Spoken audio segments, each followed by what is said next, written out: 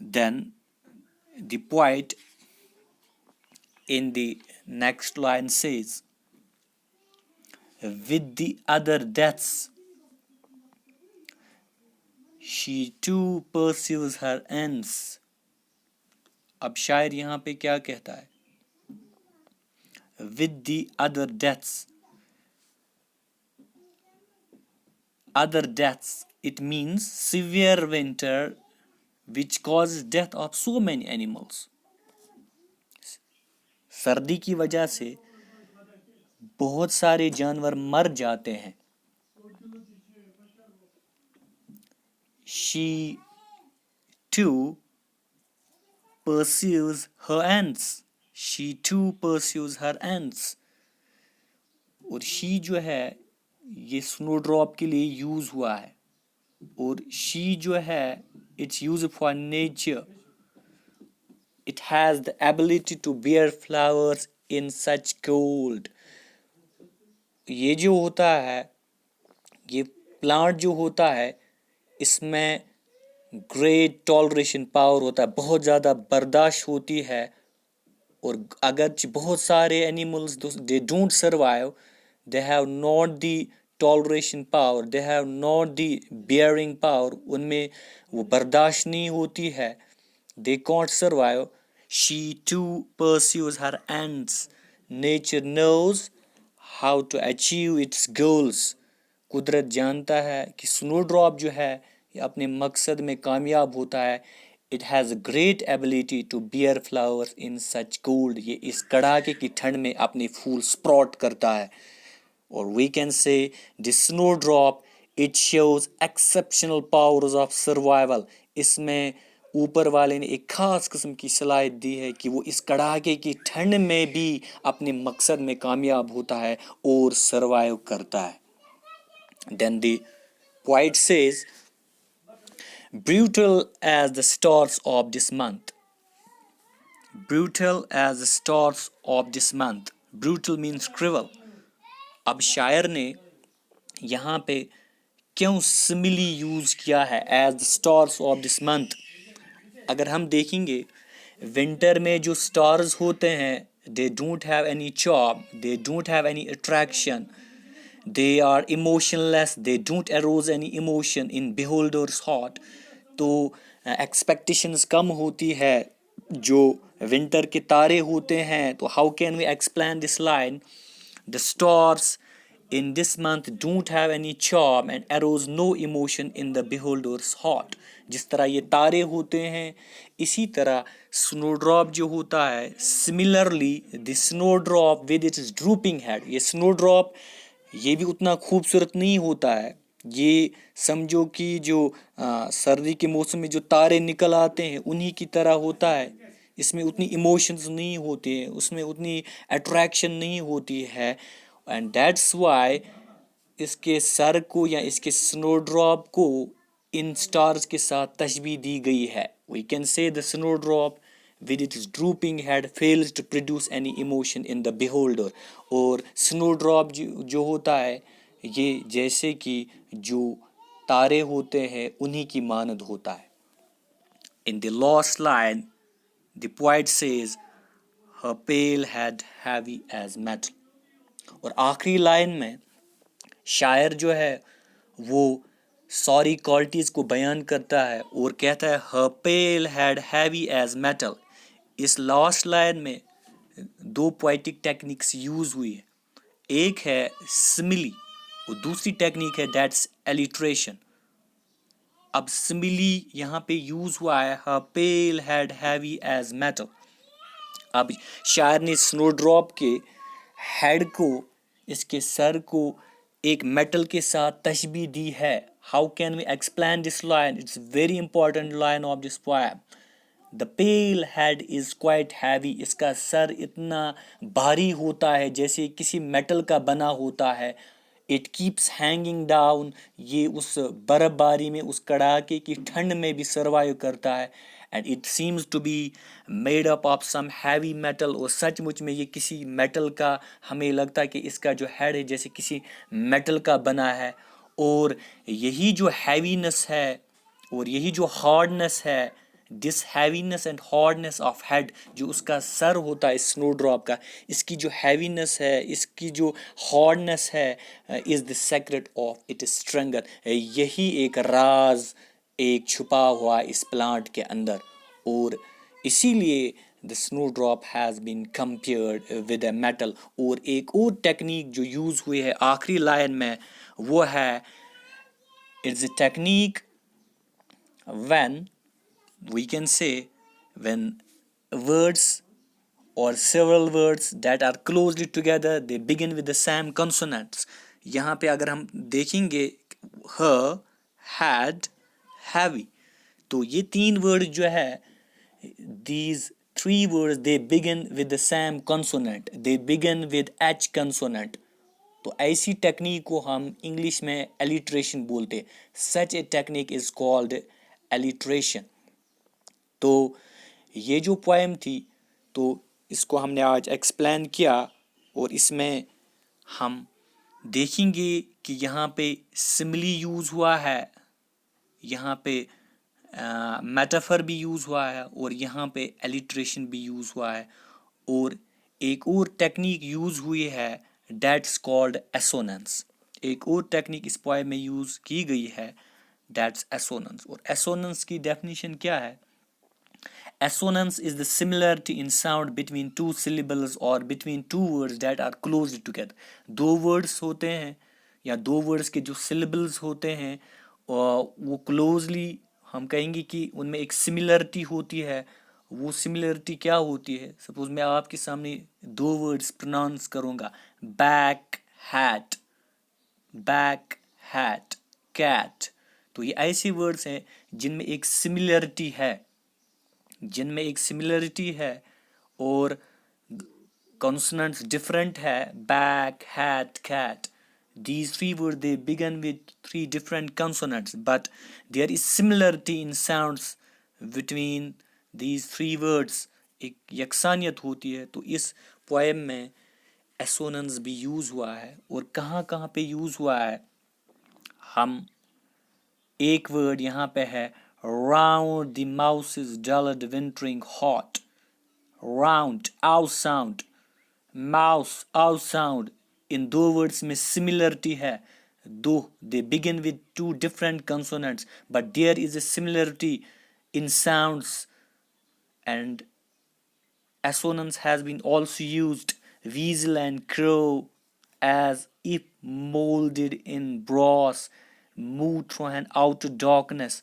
اور یہاں پہ بھی جو ورڈ یوز ہوا ہے ایک مولڈ, آؤٹر, تو یہ دو ورڈ جو ہے moulded in brass, move through an outer darkness, ow sound ان میں یوز ہوا ہے مولڈ, تھرو, آؤٹر, ان میں بھی آؤ ساؤنڈ ہے. ان تین ورڈس میں there is similarity, there is similarity in sounds and this technique it's called assonance. تو بچوں آج ہم اتنا ہی پڑھیں گے. ویڈیو اپلوڈ ہونے میں ٹائم لگتا ہے اور انشاءاللہ اگر اس پوائم کے بارے میں کوئی بھی آپ کو کمپلینٹ ہوگی کہ کسی جگہ سمجھ میں نہیں آیا ہوگا تو آپ کمنٹ کر سکتے ہیں. تو آپ واٹس ایپ پہ یا آپ اپنے فون کے ذریعے مجھ سے کوئی بھی سوال پوچھ سکتے ہیں.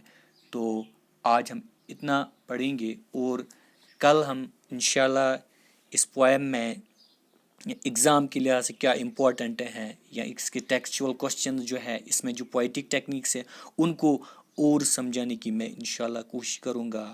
آئی think it's enough for today. Thank you. Stay safe and stay at home.